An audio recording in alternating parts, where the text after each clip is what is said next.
Okay. Hi. Morning, Emma. I firstly would like. How do you prefer to be? What do you prefer to be called? So Emma or Emma. Emma? Yeah. And we're an all-inclusive service. So what I'm asking people as well is what are your pronouns. So she, her, they, them, for example. She, her. So as well, what we're doing. So this tool is to help us give the best service we can to neurodivergent clients.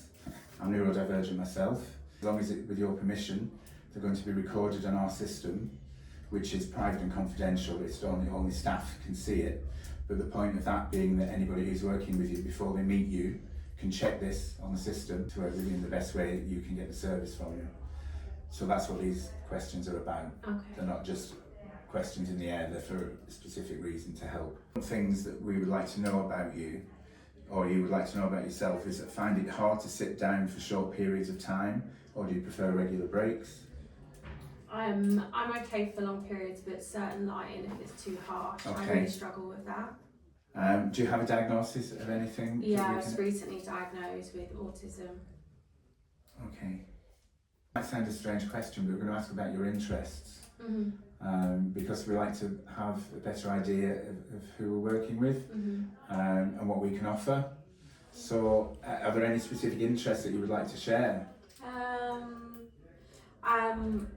I like arts and crafts Okay. and things like that, and puzzles. And your first language? English.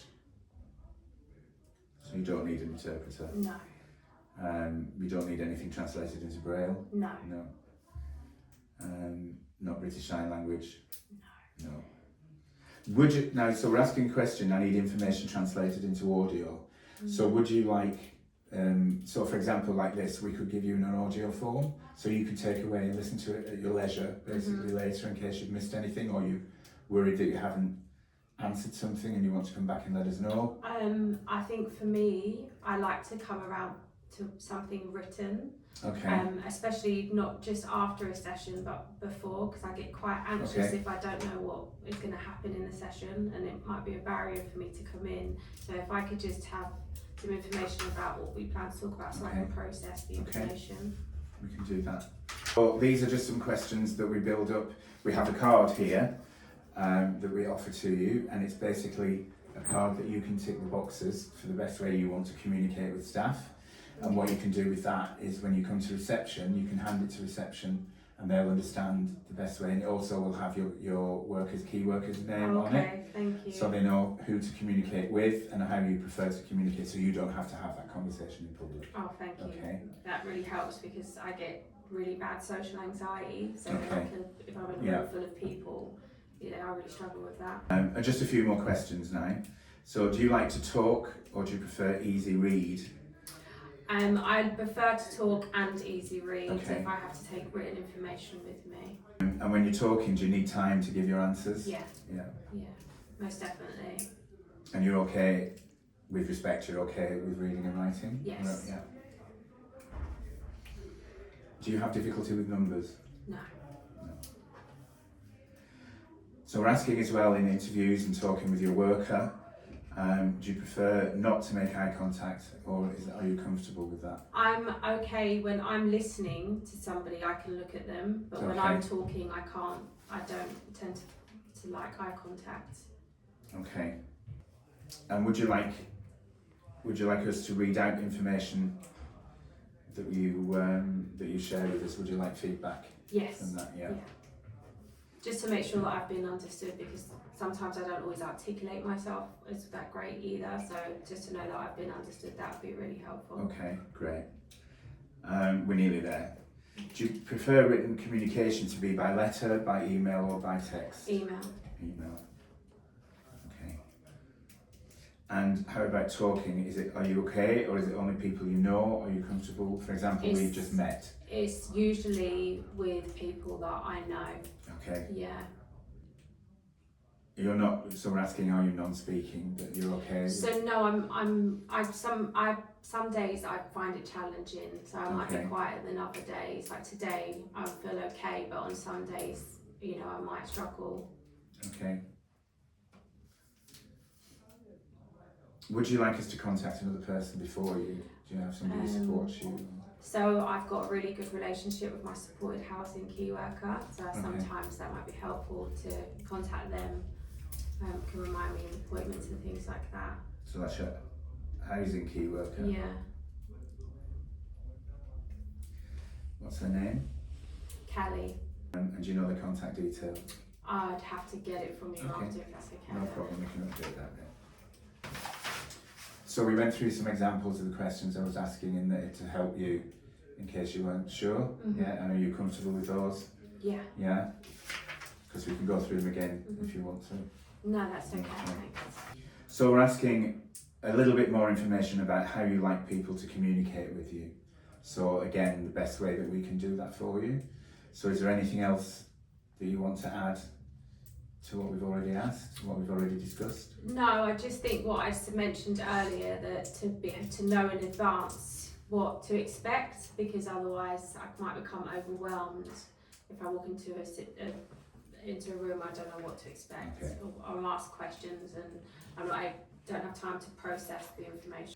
Do you have any sensory needs to consider? So the harsh lighting and just any out of the blue loud noises like loud bangs and things like that. So we do have a quiet room here that we can work in if that makes you happier. Yeah. And it's out of the way of because I think else. I really struggled with reception because it was really noisy up there. Okay. Yeah. So what we can do as well in future when you have an appointment is make sure that your worker's there to greet you. Okay. And then we can come straight back. Yeah. It'd be myself or another key worker, but we would come straight back in, straight down and straight into the interview room. Oh, thank you. Yeah. We do have fire drills, but not normally when we're open. So if the fire alarm went off, we would need to leave the building, because we have the fire alarm tests when we're closed. So it would be the real thing if it went off. And we're going to make sure that you're not in a crowded waiting room. Are there any particular topics that can cause you to be overwhelmed or distressed that we should avoid or allow you to tell us about when you're ready? I can't think of anything at the moment. Okay. But I'll put a question mark there because we can always come back and redo that. Okay. Ways to help you avoid becoming overwhelmed or distressed. So an example is tell you in advance of appointments. You said that. Tell you what time an appointment will end. Yeah. And how are you? Do you need breaks? I think structure and routine is really important to me. So if I could have like my appointment be on the same day at the same time whenever we have them, that would be really helpful for me. Because then I can prepare myself. And is there anybody you would like to be involved? Just as I said to my supported housing key worker, Callie. That's it. All we're going to do now is I'm just going to put the details here now of who we are, telephone number, your details and the name of the worker. Okay. So that will be me, for example, here. So if anybody has any questions they're unsure about, they can come and speak to me.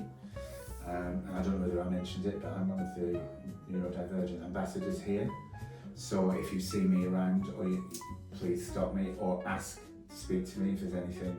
If your worker's not available, for example, and I'm here, you can ask for me and I will come and see you. Okay, thank you. And that's about it. If you have any questions, please ask me now. If I don't know, I'll find out. So what happens with this form now?